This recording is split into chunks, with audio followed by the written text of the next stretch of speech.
meskipun nggak ada hubungannya dengan ijazah, Nggak ada, Pak. tapi saya mau mengeluarkan dari kantong kanan yang katanya 12 triliun. Nah, jadi kita bisa bermain judi online. Oh, ini maksudnya mau main judi online. Main judi online. Ini judi online termasuk 303 juga. Iya, tapi ini kurang seru, itulah. Iya. Kalau nggak pakai kan ada kantong kanan, kantong kiri. Yang biasanya judi ini ya. Hari ini. Gaple. Hari ini kalau biasanya ini kan offline ya kan. Ya. Kita bicara budi online. Budi online, ini budi offline. Ini budi offline. Itu aja. Mantap, mantap. Nah, kalau Pak Janes gimana? Sebagai wartawan, sudah mengalami banyak ini ya, banyak masa mengenai judi ini ya. Dulu kan judi legal, Pak. Biar masyarakat juga tahu nih, kan anak-anak muda pada nggak tahu. Iya, betul. Dulu judi itu legal di Indonesia ya? Ya, di Indonesia, tapi beroperasinya kebanyakan di Jakarta memang. Oh, apa namanya Waktu tuh? zaman Ali Sadikin, Oke. Toto Koni, Porkas, SDSB. Iya. Oke, tapi sekarang kan sudah ilegal.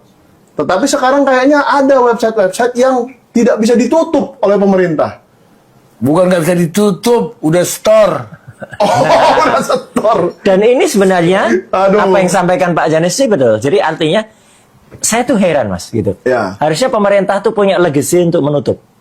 Karena dulu ketika tahun 2022 ya itu sebenarnya sudah ada peraturan pemerintah yang melakukan itu. Jadi ada PP, ada peraturan pemerintah yang bisa menutup judi itu karena judi kan yang online itu kan tidak mungkin jalan kalau servernya tidak di Indonesia. Ya gitu. Jadi ketika server itu di Indonesia tutup selesai. Ya. Cuman tiba-tiba pada saat pemerintahan yang kemarin ya itu si Raja Petruk yang kemarin itu Oh, ya 10 tahun itu ya. keluarlah peraturan pemerintah yang membuat di mana judi itu bisa dilakukan di luar negeri karena apa? Oke. Karena servernya memungkinkan untuk diletakkan di luar negeri. Itu sebenarnya akar permasalahannya. Sebelum itu nggak bisa, Pak ya? Sebelum itu nggak bisa karena pada pemerintahan Pak SBY ya itu ada peraturan pemerintah bahwa server itu harus di Indonesia.